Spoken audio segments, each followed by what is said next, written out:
You're listening to Historical Perspectives with Mr. Malt. Learn about life by looking at our history.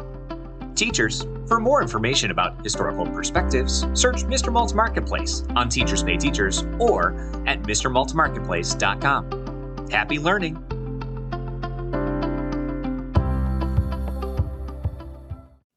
Captain Lina and the Little Lanterns. Long ago, in a small town by a wide river, there lived a brave girl named Lina. Lina loved to help her neighbors.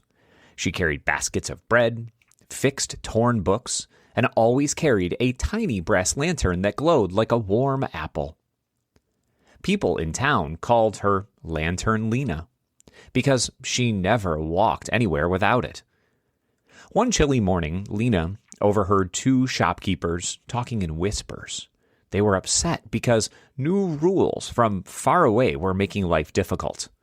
Taxes on tea and goods meant families had less money.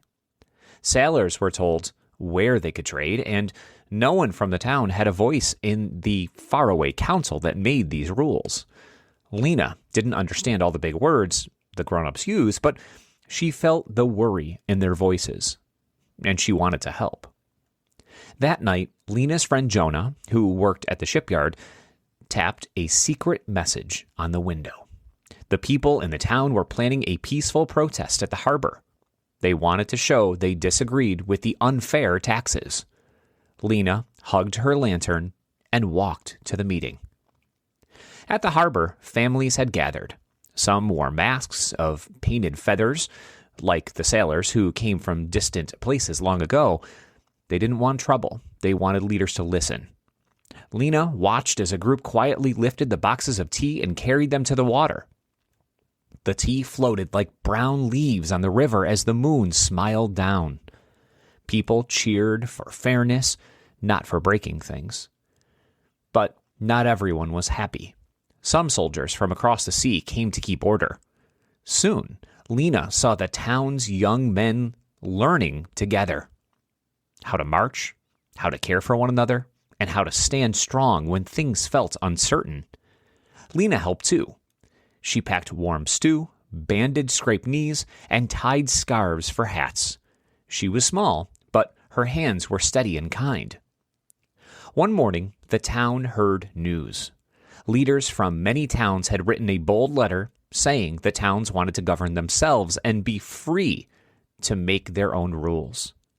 Lina couldn't read all the fancy handwriting, but the words everyone talked about were about choosing their leaders and making things fair. People celebrated, and Lina lit her brass lantern for a long time that night, thinking of hope. Months passed. There were hard days and brave days. Lina and her neighbors hid messages, warmed tired soldiers, and kept the town strong. One of the soldiers they admired most was a calm man named General Washington. He wore a quiet smile and helped people work together when they felt afraid. Lina waved whenever she saw him ride past on his horse. At last, after a long time of working together, the town learned the news that they had hoped for. The places across the sea agreed to let the colonies be a new country. The people cheered, hugged one another, and started planning schools and markets and town meetings where people can speak up. Lina helped with the meetings. She listened to neighbors talk about seeds to plant, a new schoolhouse, and how to choose helpers fairly. She held her little lantern so everyone could see the papers they were reading. Children ran through the fields and pretended to be town leaders, taking turns making decisions.